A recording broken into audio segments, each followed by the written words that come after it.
चंद्रशेखर आजाद के आगे रावण लगता था, क्यों हटा दिया आपने? डर लगता है क्या? किससे? अब नहीं दिखता। हमारे पास जो रिलीज आई उसमें चंद्रशेखर आजाद। मैं ये पूछ रहा हूँ किससे डर की बात कर रहे हैं? मैं तो भारतीय संविधान के अलावा वही किसी तो से मैं डरता हूँ। जानना चाह रहा हूँ आपसे। मैं क्या कह रहा हूँ? मैं भारतीय संविधान के अलावा किसी से नहीं डरता हूँ। अगर डरता तो इतना मुखर होकर नहीं बोलता। देखिए, एक विधायक भी सुरक्षा लेके आएगा, मैं तो सिंगल आदमी आया हूँ। नहीं, आपने कहा था कि बहन बेटियों की इज्जत बचानी होगी, तो रावण वाला तो आपका इंटरव्यू मैंने देखा। मैं वो काम कर तो रहा हूँ। क्या आपको मेरे काम पे कोई शक है? अब रावण अच्छा नहीं लगता है क्या मैं आपको? क्या कह रहा हूँ? मुझे राम भी अच्छे लगते हैं, मुझे रावण भी अच्छे लगते हैं, लेकिन मेरे लोगों के अधिकार कहाँ से मिलेंगे? मेरी लड़ाई इस बात पे है। तो ये थे चंद्रशेखर रावण, जिन्होंने चुनाव को लेकर क्या है क्या? तो यात्रा की घोषणा तो मैं पिछली बार आके कर गया। इस बार तो मैंने एग्जैक्ट जो तिथियां हैं, जैसे हमारी यात्रा शुरू होगी 8 फरवरी से पश्चिम चंपारण से, वो धरती जहां सम्राट अशोक ने तय किया कि मैं शस्त्र त्याग के बौद्ध धर्म की दीक्षा लूंगा और अहिंसा परमो धर्म की तरफ बढ़ूंगा, वो धरती जिसने इस देश को दम दिया मजबूत तरीके से आगे बढ़ने के लिए, विस्तार के लिए, तो वहां से हम लोग यात्रा शुरू कर रहे हैं। और ये यात्रा पद यात्रा है, लंबे ठहराव के बाद एक दिन का फिर रात्रि विश्राम, उसके बाद ये 6 मार्च को ये यहाँ पहुंचेगी पटना, और पटना में एक विशाल रैली करके हम लोग अपने जो साथी हैं, अपने वरिष्ठ नेतागण हैं, अपने जो कार्यकर्ता, उनको एक दिशा निर्देश देंगे किस तरह से हमको आने वाले उसमें अगले 2 महीने, 4 महीने, 6 महीने, 1 साल के लिए कार्यक्रम बना के कार्य करना है। चंद्रशेखर जी, संघर्ष आपका बड़ा लंबा है, सबने आपको देखा है, लेकिन समाज को जो जागरूकता आनी चाहिए, जो बेदारी आनी चाहिए, वो नहीं आ रही है। शायद इसी वजह से आप यहाँ आए हैं कि बीजेपी के पाले में वोट न जाए, या जो सेकुलर पार्टियां हैं वो वोट करें 2024 और 25 की जो रणनीति है उसको लेकर के काम कर रहे हैं आप किसी के इशारे पे? नहीं, ऐसा नहीं है। पहली बात तो मैं किसी के इशारे पे काम नहीं करता हूँ। ये तो वो जो तनख्वाह उनका लेते हैं वो लोग करते हैं। मैं तो तनख्वाह नहीं लेता हूँ, मैं तो अपना काम करता हूँ।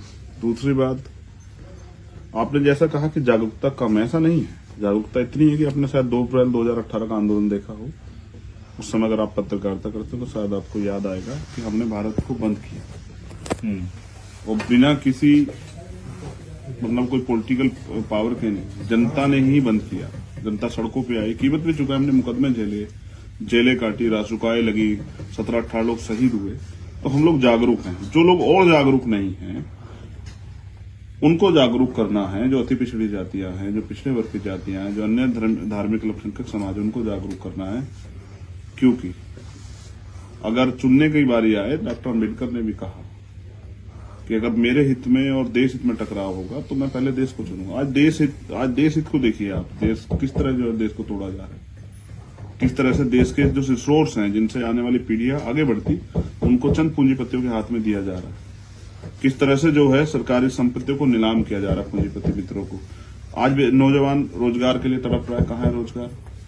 आज जो है बेरोजगारी की दर बढ़ रही है, महंगाई बढ़ रही है, आज तमाम तरह समस्या खड़ी हो रही है। और SC ST OBC माइनॉरिटी के लोग तो इस देश में जो जानवरों का जीवन जी रहे थे, उसको बाबा साहब अम्बेडकर ने संविधान के रूप में अवसर पैदा कर खत्म किया। वो फिर उसी हालात की तरफ जाने के लिए तैयार है, क्योंकि कोई अवसर तो नया पैदा नहीं हो रहा। कहाँ जमीनें मिल रही है, कहाँ रोजगार? लेकिन आप ही के उत्तर प्रदेश में अयोध्या के राम मंदिर का तो सब कुछ क्रियाकलाप चल रहा है, शुरू हो रहा है, और इस यात्रा के मुकाबले में वो यात्रा तो भारी पड़ जाएगी। आप ही के समाज के लोग वहां जाकर के जय श्री राम के नारा लगाने लगेंगे। सोशल मीडिया इस बात का गवाह है कि आप देखे होंगे, आप भी देखते होंगे। अब तो दहशत में बहुत लोग जय श्री राम के नारे लगा रहे हैं। अब देखो, मैं आया तो यहाँ मुस्लिम समाज के लोगों ने भी बड़े बड़े बैनर लगाए हुए हैं बीजेपी के, और मैं देख रहा हूँ, देखो लोग अपनी राजनीतिक सुविधाओं के हिसाब से नारे लगा रहे हैं। किसी भी धर्म के नारे लगने चाहिए, मगर उनसे वही लोग लगाएं जिनकी उनमें आस्थाएं हैं। जबरन किससे ना लगवाया जाए। हमारे लोग तो बहुत दिन तक नारे लगाते रहे, लेकिन उनके हिस्से में क्या आया? हजारों साल बिना डेमोक्रेसी के बीते। हमारे इशूज थे, हमारी आवश्यकता थी, हमारे लिए अवसर और सम्मान स्वाभिमान था, वो किसी ने नहीं दिया। नारे लगाने के बावजूद भी किसी ईश्वर ने मदद नहीं की। डॉक्टर अम्बेडकर ने जब संविधान के रूप में हमें अवसर दी तभी मदद हुई। उसके बावजूद आज भी हमारे लोग डेमोक्रेसी में भी नारे लगा रहे हैं। बताइए, आज जो है पिछली इस सरकार ने, जो केंद्र में सरकार बैठी, कितनी योजनाएं दलितों के लिए लागू की हैं, शेड्यूल कास्ट के, शेड्यूल ट्राइब के लागू की। जो जमीनें हम शेड्यूल ट्राइब के लोग तैयार करते हैं उसको छीन लेते हैं। अभी इन्हीं की सरकार, जो केंद्र सरकार है, मध्य प्रदेश, अभी 12 तारीख को हमारा आंदोलन है, उन्होंने वहां बकायदा जो है पीछे से मदद करके एक प्रोटेस्ट कराया, जिसमें उनकी पहली मांग ये थी कि जो है आरक्षण खत्म कर देना चाहिए, और जिसमें दूसरी मांग थी SC ST एक्ट खत्म कर देना चाहिए। आप SC ST पे जुल्म करो और आपको सजा भी ना मिले, ये जो किया जा रहा है इसके खिलाफ लोगों को तैयार करना है। राजनीति से बड़ा है देश, और हमारा प्रयास ये है कि हम अपने देश को मजबूत करें। डॉक्टर अम्बेडकर ने कहा हम प्रथम और अंतिम भारतीय हैं। वो जो मांगे हैं ना बाबू जगदेव प्रसाद कुशवाहा की, वो तो अधूरी है।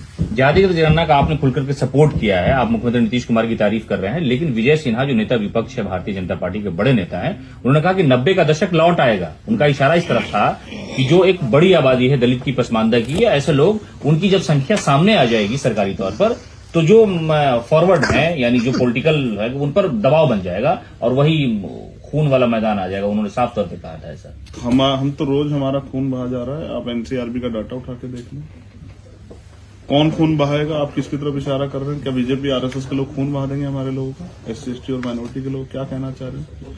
पिछड़ों के खून से होली खेलेंगे RSS और बीजेपी के लोग? सिन्हा साहब ये कहना चाह रहे हैं? देखो मैं आपको फिर स्पष्ट करता हूँ, 90 का जो दशक है, 90 का जो समय है, वो वापस आना चाहिए। इसलिए आना चाहिए क्योंकि उसमें मंडल कमीशन आया और मंडल कमीशन की बहुत सारी सिफारिशें भी अधूरी है।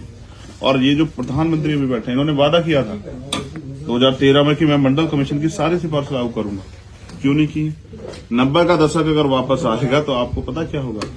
इस देश में दलित, पिछड़े, आदिवासियों, अल्पसंख्यकों की आबादी ओपन होंगी, उनके रिसोर्स ओपन होंगे, उनके साथ जो अन्याय हो रहा है और उनको क्या इस देश में मिला आजादी का, वो ओपन होगा। उससे खूब फायदा आपको होगा।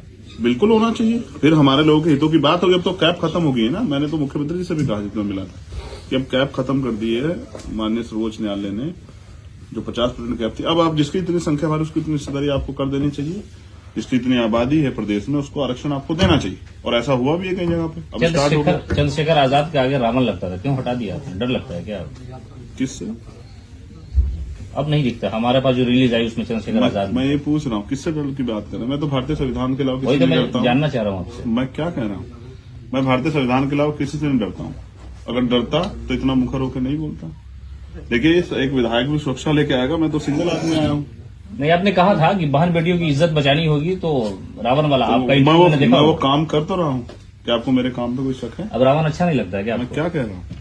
मुझे राम भी अच्छे लगते हैं, मुझे रावण भी अच्छे लगते हैं, लेकिन मेरे लोगों के अधिकार कहाँ से मिलेंगे? मेरी लड़ाई इस बात पे है। तो ये थे चंद्रशेखर रावण, जिन्होंने